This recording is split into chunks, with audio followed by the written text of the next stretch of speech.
नमस्कार शेतकरी बांधवांनो, आज दिनांक 10 एप्रिल 2026 तुमच्या गावातील काही शेतकऱ्यांना मागील 10 दिवसात कृषी यांत्रिकीकरण योजनेतील यंत्राच्या खरेदीसाठी पूर्वसंमती मिळाल्याचे तुम्ही ऐकलं असेल.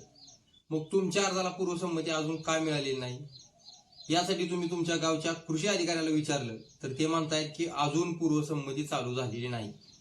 मग त्या बाकीच्या शेतकऱ्यांना पूर्वसंमती कशी मिळाली, मग नेमका विषय आहे तरी काय, तर चला समजून घेऊया आजच्या व्हिडिओमध्ये.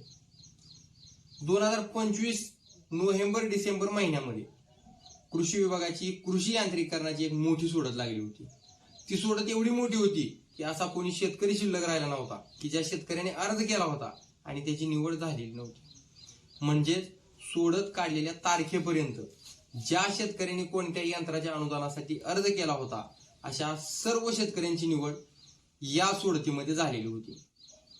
सोडतीनंतर शेतकऱ्यांनी आवश्यक कागदपत्रे ऑनलाईन पद्धतीने अपलोड करायची कामं आणि तालुका कृषी कार्यालयाकडून पूर्वसंमती देण्याची कामं ही प्रक्रिया चालू झाली होती.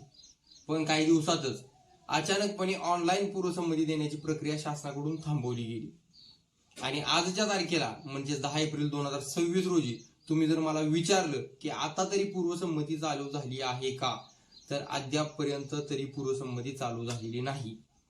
यानंतर तुमचा पुढचा प्रश्न असणार आहे, मग पूर्वसंमती चालू कधी होईल? तर माझं उत्तर आहे, पूर्वसंमती कधी चालू होईल हे सांगता येणार नाही. पूर्वसंमती तर चालू झाली नाही, मग तुमच्या गावातील काही शेतकऱ्यांना पूर्वसंमती मिळाली ती कशी? थांबा सांगतोय. तर कृषी विभागाकडून यांत्रिकीकरणाच्या अनुदानासाठी एकूण 3 योजना राबवल्या जातात.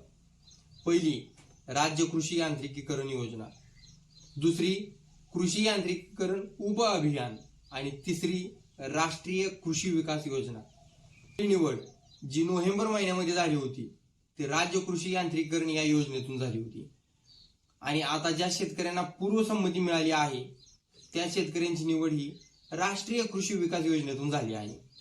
मागील महिन्यामध्ये शासनाने फक्त अनुसूचित जाती आणि अनुसूचित जमाती या प्रवर्गातील शेतकऱ्यांची नवीन सोडत काढली आहे आणि त्यांच्या पूर्वसंमत्या ऑनलाईन पद्धतीने चालू झाल्या आहेत आणि म्हणूनच काही शेतकऱ्यांना पूर्वसंमती मिळायला चालू झाली आहे. तुम्ही जर बारकाईने पाहिलं तर पूर्वसंमती मिळालेले शेतकरी हे मुख्यतः अनुसूचित जाती आणि अनुसूचित जमाती या प्रवर्गातीलच असलेले दिसून येईल. या व्हिडिओमधून तुमचे बरेचसे मुद्दे क्लिअर झाले असतील आणि या व्यतिरिक्त तुम्हाला कोणत्या शंका असतील तर आम्हाला कमेंट बॉक्समध्ये लिहून कळवा आणि अशाच माहितीपूर्ण व्हिडिओसाठी आपल्या सर्वांच्या लाडक्या माझ्या सातबारा चॅनलला फॉलो करायला विसरू नका. तुर्तास आपण थांबूया. धन्यवाद.